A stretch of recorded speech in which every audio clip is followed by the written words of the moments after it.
Okay, let's touch base with Sanchita Mukherjee, who's joining us to share with us her perspective on the market. Sanchita, hi. Thank you so much for coming on board. Lots has been happening as far as the markets are concerned, as far as the cues are concerned. Of course, election is finally out of the way, but there's the budget, there's global cues, there's multiple central bank meets that have been happening, and Fed, of course, being the cynosure of all eyes. Of course, ongoing trade spat between China as well as the US. Amid all this volatility, amid so much uncertainty, what is it that is making you bullish on the markets? Well, I'm cautiously bullish on the market, let's put it that way. The reason why I'm bullish is, of course, I do believe in the principle of accumulating on every dip. And I think this is a good time because enhanced volatility, one can use that as a friend and always accumulate on dips. The reason why I'm bullish is I do expect the budget to be very transformational, and I have a lot of hopes that the government would address even this liquidity situation which has come about. It's causing a lot of pain in the market, in the equity markets, because everything is on a standstill right now. And I think an early resolution would be helpful. Hence, picking up sectors which are like corporate, private lenders, good quality NBFCs at cheaper valuations, I think is a good bet right now. Having said that, the reason I would be bullish on a longer term perspective, though cautious over the medium term and short term, would be the fact that yes, there are a lot of geopolitical tensions, oil prices, the trade war which has happened, and now the G20 talks. Having said that, I think India would benefit over a longer period because developed markets right now are taking a stance of being dovish, which would inject dollar liquidity. And in any scenario where dollar liquidity is injected in the equity markets, risk-on sentiment will return, and India growth story in that picture will start looking good again.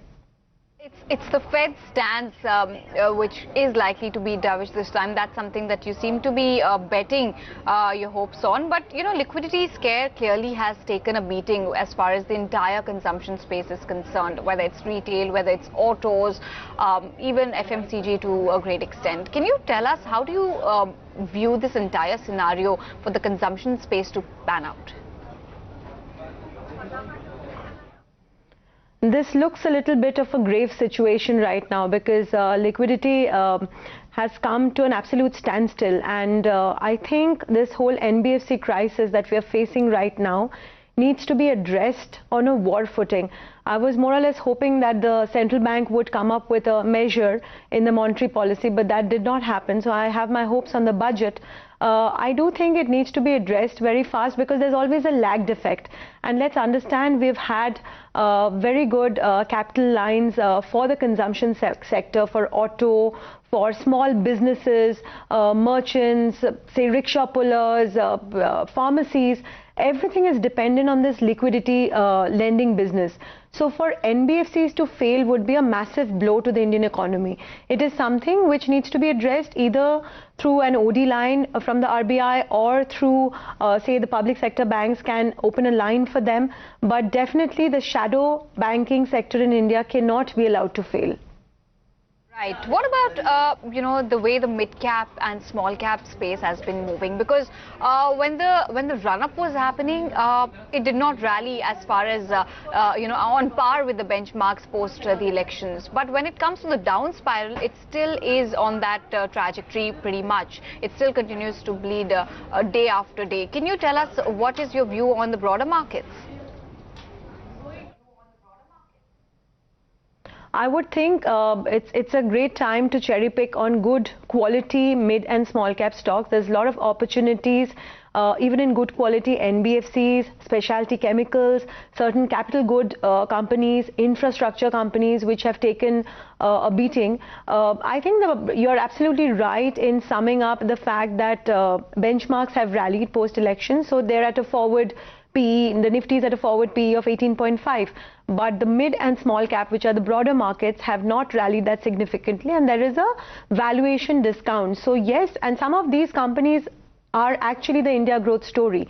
So it's a great time to actually look at good governance, good liquidity in these companies, the debt to equity ratio, the return on equity, and pick up some of these businesses which are clearly market leaders in their space. So which are the baskets you're cherry picking from? I just mentioned we could look at corporate private lenders. One could look at certain specialty company sector companies within that sector. One could look at capital goods, infrastructure and construction companies.